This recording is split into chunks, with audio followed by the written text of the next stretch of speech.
Bismillahirrahmanirrahim. Assalamu alaikum. Welcome to Mednexa. So today our major topic is parotid gland. But before starting parotid gland, we will start what are the salivary glands. So basically, the salivary glands are the glands which produce saliva.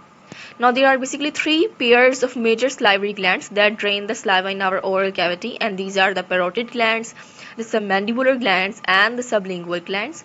But additionally, we have some other minor salivary glands, for example, labial glands, buccal glands, and the palatal glands that are scattered throughout the oral cavity.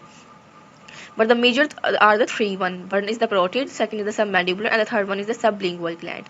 Here we have also show some visualization. This is the parotid gland right in front of the external auditory meatus, and below this is in the mandible. This is the submandibular gland, and in front of the you can say the both of these glands is the sublingual gland.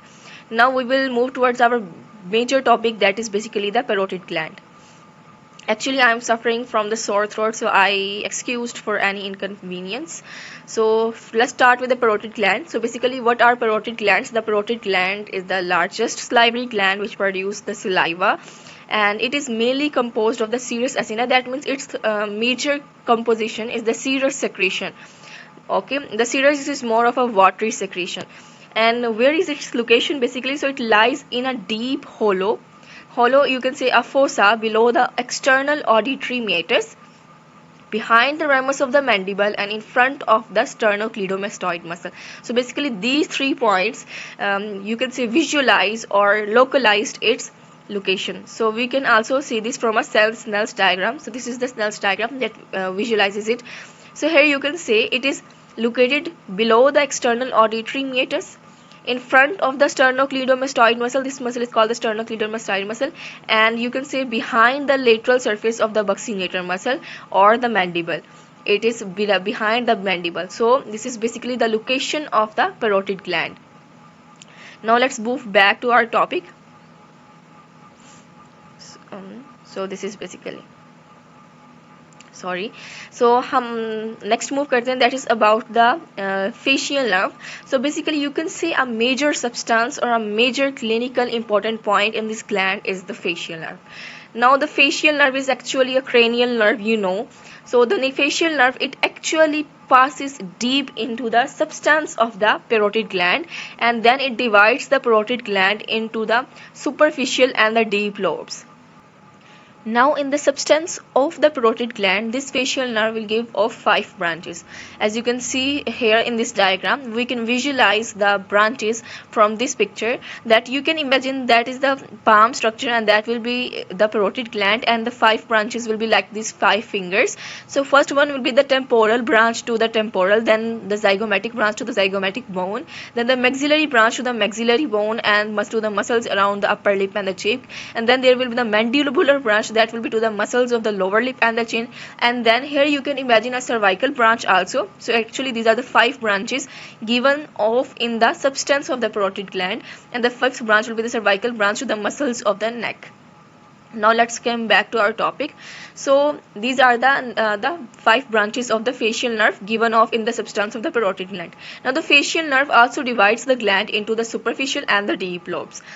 Here you can see in this diagram how it will be dividing the, you can say, the parotid gland into the superficial lobe and the deep lobe.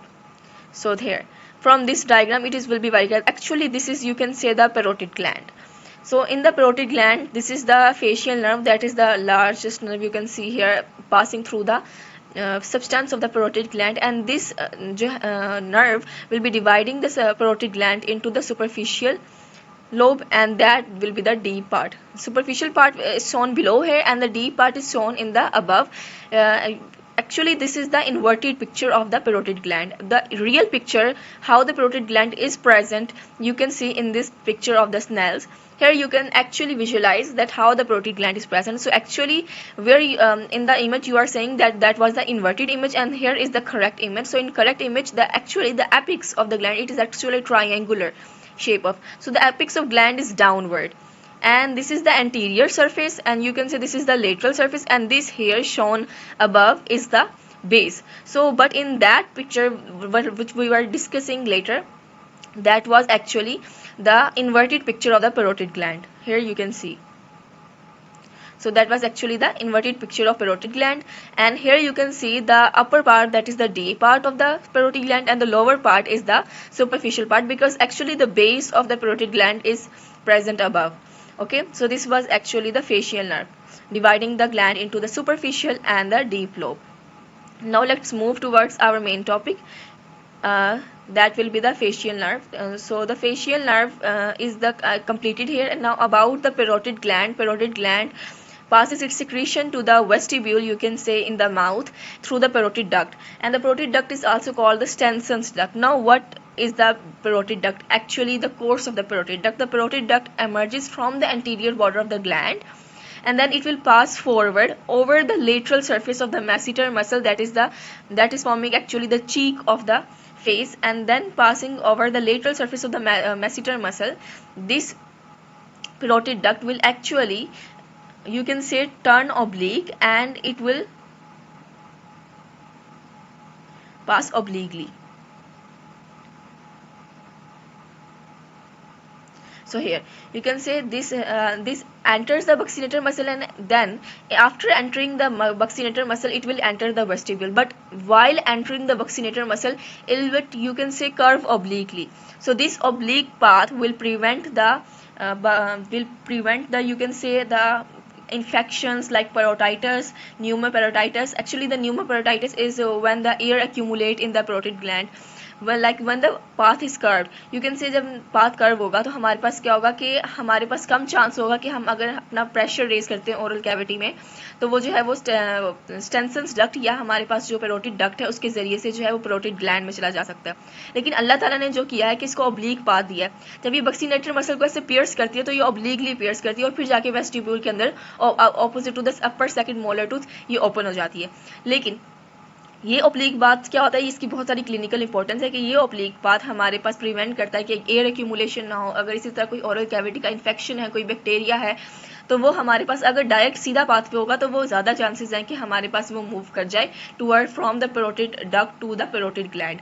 अब हमारे पास ये क्या होगा कि अगर हमारे पास जो oblique path होगा वो प्रिवेंट करेगा एक, एज यू कैन से, एक हॉल्ट और एक ऑब्स्टेकल जो है वो उसको देगा, जिससे हमारे पास जो है वो इन्फेक्शन जैसे कि बैक्टीरिया, ये जो एयर का प्रेशर है वो पेरोटिड जो है वो ग्लैंड में ना जा सके, जिससे हमारे पास क्लिनिकल कंडीशंस ना क्रिएट हो सके. इसके अलावा हमारे पास सर्जिकली भी ये बहुत ज़्यादा इंपॉर्टेंट है क्योंकि ये फिर इस तरह superficial more prone to damage हो जाती है. तो इसलिए हमारे पास सर्जन्स को जब सर्जरी कर रहे होते हैं तो इस दौरान जो है वो बहुत केयरफुल रहना पड़ता है इस हवाले से. अच्छा, अब हमारे पास जो इसके अलावा एक और पॉइंट है जो कि हमारे पास स्नेल्स में मेंशन नहीं है, so that we will be also discussing, that is actually mention in the BD, and that is about the covering of the parotid gland. So basically the parotid gland is, you can see, covered with a fascia that is called the parotid fascia. Now how the parotid fascia is actually formed? So basically you can say the parotid fascia is actually the continuation of the deep layer of the cervical fascia. अब आप imagine ऐसे करें कि हमारे पास जो deep layer of cervical fascia है ना, वो हमारे पास ऊपर से सर्वाइकल रीजन से ऊपर आ रही है और हमारे पास नेक के इर्द गिर्द वो आके एक as a collar like structure बनाती है, कॉलर की तरह, कि वो कॉलर की तरह सराउंड करती है नेक को, और उस लेयर को हम जो डीप लेयर की of cervical fascia, that will be called the investing layer, that will be the collar like layer. So that investing layer will all actually be continuating and forming the, you can say, in the continuing and forming the parotid fascia. अब हमारे पास form कैसे करती है, जो हमारे पास जब इसने surround किया डीप सर्वाइकल फेशिया ने हमारी जो नेक है उसको, तो ये इन्वेस्टिंग लेयर में कन्वर्ट हो गया, या कहा जाएगा कि ये इन्वेस्टिंग लेयर. तो जब ये investing layer of deep cervical fascia है, ये अटैच, इसने ऊपर की तरफ ऊपर जाना है फेस की तरफ, और फेस पे जाके इसने हमारे पास किस 3 पॉइंट्स के साथ अटैच होना है. One with the angle of mandible, second with the, you can say, the styloid process posterolaterally, and then with the zygomatic bone in the front. तो इसने 3 पॉइंट्स के साथ जाके अटैच होना है. अब हमारे पास क्या होगा कि जो हमारे पास जब ये पास करती है पेरोटिड ग्लैंड के ऊपर से, तो ये दो जो डीप लेयर है या इन्वेस्टिंग लेयर है, स्पेसिफिकली यू कैन से, that will be dividing into the 2 layers. It splits into the basically 2 layers. The one passes superficial to the parotid gland, and that will be attaching the zygomatic bone, that will be called the parotid fascia, and one will be passing deep to the parotid gland, and that will attach on the styloid process and the angle of mandible. Now the part of the deep fascia, or you can say deep fascia of parotid gland, Actually, the deep cervical fascia, or you can say the investing layer, is dividing into two layers again. One will be the superficial layer and other will be the deep layer. Now the part of the deep layer that will be between the angle of you can say the mandible and the styloid process, that will be slightly thickened, and that thickened part will be called the stylomandibular ligament.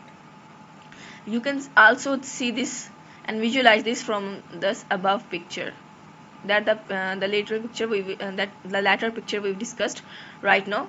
You can also see this in that picture. So here this part is called, you can say, the fibrous capsule or the parotid fascia surrounding the parotid gland, and that part between the styloid process and the angle of mandibular, that will be slightly thickened area. Here you can see the slightly thickened area, that will be called the ligament, that is called the stylomandibular ligament. अब हमारे पास ये तो हो गया सारा कुछ मुकम्मल यहाँ कि स्टाइल इसने कैसे आगे जाके डिवाइड होना है और हमारे पास कैसे जाके इसने वो स्टाइलोमैंडिबुलर लिगामेंट बनाना है और कौन कौन सी लेयर्स ने इसको कवर करना है. अब हम आगे मूव करते हैं तो हमारे पास पेरोटिड ग्लैंड के सब्सटेंस में से सिर्फ जो है फेशियल नर्व ही नहीं पास करती, but actually the multiple structures pass through the parotid gland and where they may be affected by the condition of the gland, that for example infection हो गया या कोई ट्यूमर ग्रोथ हो गई है, तो क्योंकि वो हमारे पास पेरोटिड ग्लैंड के बिल्कुल करीब है, so there is a more chance of these structures to get infected from the any condition of the parotid gland or any condition that is concerning the parotid gland. And these structures basically include the facial nerve, which we have already discussed in detail its overall pathway and course. And then we have the auriculotemporal nerve. Now the auriculotemporal nerve actually passes through the, you can say, the apex, and actually here the apex is shown upward, but actually it is inverted, so the apex is located downward, and there you can say the auriculotemporal nerve. You can also visualize it here. See this. So this nerve is shown at the apex is actually the auriculotemporal nerve. Okay. Auriculotemporal nerve होगी. इसके अलावा हमारे पास जो और structures पास करते हैं, one will be the terminal division of the external carotid artery. So these are the basically you can say the terminal divisions or terminal branches of the external carotid artery. So you can say the external carotid artery is actually ending in the parotid gland and giving of two branches. The terminal branches, that will one will be the superficial temporal artery and other will be the maxillary artery. Okay. And aside from that, will also have the formation of the retromandibular vein. Now basically the retromandibular vein that will be forming, actually the external carotid artery that will be dividing, and the retromandibular vein that will be forming from the joining of the superior temporal vein and the maxillary vein. The retromandibular vein will form, and that again will divide into the anterior division and the posterior division, that is apart from our discussion. Okay, so basically these are the structures that will pass through the substance of the parotid gland. And apart from that, we also have the parotid lymph nodes for you can say the lymph drainage. So these basically these black structures, black circles you can say, or black dots you can say, also in the superficial part and the deep part. So basically these structures or these pitted nodes are called the, you can say, the parotid lymph nodes. Here you can say these are the parotid lymph nodes. And the above is the deep part of the parotid gland, that is actually below, but this picture is, you can, I have already told you that it is inverted, so they are shown above, and that is the superficial part of the parotid gland. The picture is inverted for actually making it easy to understand. Okay, so that completes our all the discussion about the parotid gland, its structures, its the facial nerve, the parotid duct, that is also called the Stenson's duct, and what is the clinical importance of its oblique pathway in the in the you can say the buccellator muscle. And then we have the discuss about other structures, that will be about auriculotemporal nerve, the terminal divisions of the external carotid artery, the formation of the retromandibular vein, and the parotid lymph nodes. Now we will move toward the main important topic, that is the nerve supply. So basically nerve supply is very important. Now about the nerve supply, to visualize it, we will move to a image that will make it easy, that how all the pathway. जब Snell's में जो है वो basically सिर्फ 3 lines लिखी हुई हैं, लेकिन वो 3 लाइंस एक्सप्लेन नहीं कर रही कि किस तरह से जो इसकी नर्व सप्लाई है वो आ कैसे रही है. Being a medical student there is always curiosity to for us to understand it completely, how, why, how is it reaching. So to clear all these you can say doubts, we are discussing it here. So basically the secretomotor nerve supply to the parotid gland, it does not have any separate motor supply, it have both secretomotor supply, or you can say the parasympathetic supply to the parotid gland. So as you can say here, See here the glossopharyngeal nerve, that is basically the ninth cranial nerve, that is arising from the brain, that is actually the main source, and it carries the preganglionic parasympathetic secretomotor fibers. Now these preganglionic parasympathetic secretomotor fibers follows you can say pass into the glossopharyngeal nerve, and after the glossopharyngeal nerve it enters these preganglionic parasympathetic fibers, they enter into the tympanic nerve. They leave the glossopharyngeal nerve and then enter into the tympanic nerve. Tympanic nerve is actually that's supplying the you can say the air. And then that tympanic nerve, this point is not mentioned, the tympanic nerve will form a plexus here in the ear, and you can say that this tympanic nerve then will continue as a lesser petrosal nerve. Now the glossopharyngeal nerve, tympanic nerve, and the auriculotemporal nerve, these are discussed, but they haven't mentioned anything about the lesser petrosal nerve. So basically the tympanic nerve will actually continue as, after forming the plexus, it will continue as a lesser petrosal nerve, and that lesser petrosal nerve will form a plexus in the aortic ganglion that will relay every information. And so basically where is the aortic ganglion present? Aortic ganglion is present in the infratemporal fossa below the foramen ovale. Now that is what the point is basically confusing. I have said the aortic ganglion is present in the infratemporal fossa below the foramen ovale. Now the infratemporal fossa, you know that it is below the temporal bone, but the foramen ovale, until और unless जितना हमें पता है कि जो foramen ovale है वो तो हार्ट में प्रेजेंट होता है, तो फोरामेन ओवेल सिर्फ हार्ट में नहीं प्रेजेंट होता है. फोरामेन ओवेल एक और भी स्ट्रक्चर है जो हमारे पास स्फीनॉइड बोन में प्रेजेंट होता है, और दैट फोरामेन ओवेल एक बेसिकली एक छोटा सा स्मॉल जो है ओपनिंग है जहाँ से वो नर्व्स और you can say the vessels को अलाउ करता है, ब्लड वेसल्स को वो पास करने को. तो I am basically discussing about that foramen ovale that is actually below the temporal bone and above of the infratemporal fossa. So aortic ganglion is located in the infratemporal fossa where the synapse will occur and the information will be relayed, and then the postganglionic parasympathetic fibers will travel and they will attach to the auriculotemporal nerve, and that auriculotemporal nerve will provide a pathway towards the parotid gland, and then it will carry the ultimate secretomotor supply for the parotid gland to produce its secretion and for other its motor function. Actually it doesn't have any motor function, it does have a secretomotor function, you can say more of a. So that is basically the parotid gland. So actual will be the auriculotemporal nerve, or you can say the ultimate nerve supply will be the auriculotemporal nerve, but it has started from the brain through via the preganglionic parasympathetic secretomotor fibers into the glossopharyngeal nerve, that will pass into the tympanic nerve, and that will continue as a lesser petrosal nerve, and then that lesser petrosal nerve will synapse in the aortic ganglion, and via the aortic ganglion the postganglionic fibers will attach to the auriculotemporal nerve, and then they will supply the parotid gland or stimulate it to produce the secretions. So that was all about the, you can say the secretomotor supply of the parotid gland, and that auriculotemporal nerve also supplies the parotid fascia. It doesn't only supply the parotid gland substance, it also supplies the parotid fascia, and but it is also its sensory supply. But apart from the parotid fascia, the parotid fascia's secretomotor supply is actually the auriculotemporal nerve, but its sensory supply is different, and the sensory supply of the parotid fascia is the great auricular nerve. So यही एक point different है कि इसकी जो हमारे पास parotid gland है इसकी complete सेक्रेटोमोटर nerve supply जो है वो ऑरिकुलर टेम्पोरल नर्व है. पेरोटिड फेशिया की भी जो हमारे पास यू कैन से जो मोटर नर्व और ऑरिकुलर टेम्पोरल नर्व है वो हमारे पास इसकी सेक्रेटोमोटर सप्लाई है, लेकिन उसकी जो सेंसरी सप्लाई है पेरोटिड फेशिया की वो ग्रेट ऑरिकुलर नर्व है. ये पॉइंट भी बीडी में डिस्कस नहीं हुआ हुआ, तो हमने डिस्कस कर लिया. Now we will discuss the clinical notes of the parotid gland. So basically first we have the parotid duct injury. Now basically how is the parotid duct injured? The parotid duct, which is comparatively the superficial structure on the face, and we have discussed the course of the parotid duct already. So it may be damaged in injuries to the face, or maybe it may be cut during the surgical operations. And this point we have discussed already when we were discussing about the oblique pathway of the parotid duct.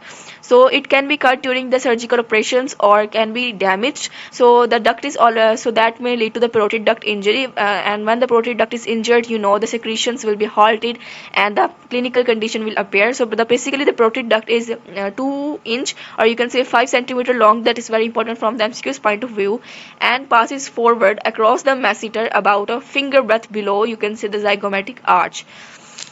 And then it you already know that it passes obliquely and enters the vestibule opposite to the upper second molar tooth. Now the next clinical note is about the parotid salivary gland and the facial nerve lesions. So basically we have discussed about the facial nerve. The facial nerve is very important nerve in the, you can say, the course of the parotid gland, because it is actually dividing the substance of the parotid gland into the superficial and the deep parts. So it lies in the interval between these two parts. Now when there is a benign parotid neoplasm, so basically what is a benign parotid neoplasm? It is basically a non-cancerous growth of the parotid gland. So basically in benign parotid neoplasm there is rarely some facial palsy. Facial palsy means the paralysis of the facial muscle, facial structures and muscles. So benign parotid neoplasm rarely leads to this condition. But if there is a malignant tumor of the parotid gland, you can say then it is going to be highly invasive, and that it will quickly involve the facial nerve, and then it will lead to the cause unilateral facial paralysis, because uh, more or less there is less infection of the bilateral facial paralysis, because the nerve of which side will be damaged, it will lead to the that side facial paralysis. Okay, now the parotid gland infections, that is the next clinical note here. Parotid gland infections, you can say the parotid gland may be acute, you mean sudden inflamed as a result of a retrograde bacterial infection. That point we have already discussed when we were discussing about the oblique pathway. That's why I was saying that was very important, because in the retrograde bacterial infection, the bacteria will enter from the mouth via the parotid duct or Stensen's duct into the parotid gland. That will be lead to the inflammation of the parotid gland, and it can also be infected or inflamed in the mumps condition, because in mumps the, you can say, the virus can also travel via the bloodstream through the Stensen's duct into the parotid gland. So in both cases the gland will be the swollen, it will be painful. अब ये painful क्यों होगा? क्योंकि जो भाई facial capsule जो है, जिससे हमने कहा कि वो किससे बन रहा था जी, investing layer of the deep cervical fascia से बन रहा था facial capsule, वो limit करेगा parotid gland की growth को. लेकिन parotid gland क्योंकि वो infection है, there is infection, so it will try to become enlarged, and that will lead to the swelling, and you can say the painful pain you will feel.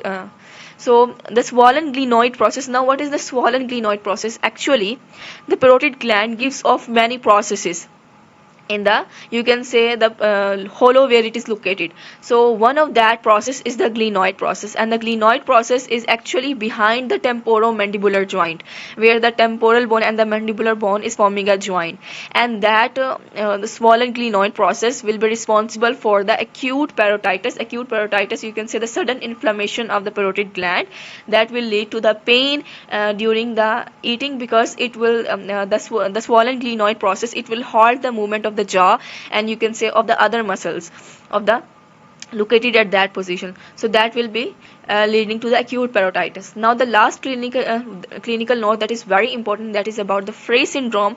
The Frey syndrome, we call it also auriculotemporal nerve syndrome. The auriculotemporal nerve syndrome is an interesting complication that sometimes develop after the penetrating wounds of the parotid gland. अगर कोई ऐसा wound हो रहा है जो penetrate कर गया parotid gland को, जिसने parotid gland के substance को damage कर दिया है, तो उससे हमारे पास एक condition develop हो सकती है, that is called the auriculotemporal nerve syndrome or Frey syndrome. Now why we are calling it the auriculotemporal nerve syndrome? So actually when the patient eats, the beads of perspiration will be appearing. You can say small dots of perspiration will be appearing on the skin that is covering the side of the parotid gland. And now why is the sweating appearing? Because you know the auriculotemporal nerve is supplying the parotid gland, and the parotid gland is actually for saliva secretion. Then why are the perspiration, or you can say the sweat, is happening here? So that is because of the auriculotemporal nerve. When they will be damaged to the parotid gland, these auriculotemporal nerve fibers, that are the parasympathetic fibers, postganglionic secretomotor fibers, they will reach out of the parotid gland substance, and they will attach, or you can say join will with the distal end of the great auricular nerve. And now you will say, why is the great auricular nerve here? So you also know the great auricular nerve provides the sensory supply to the parotid fascia.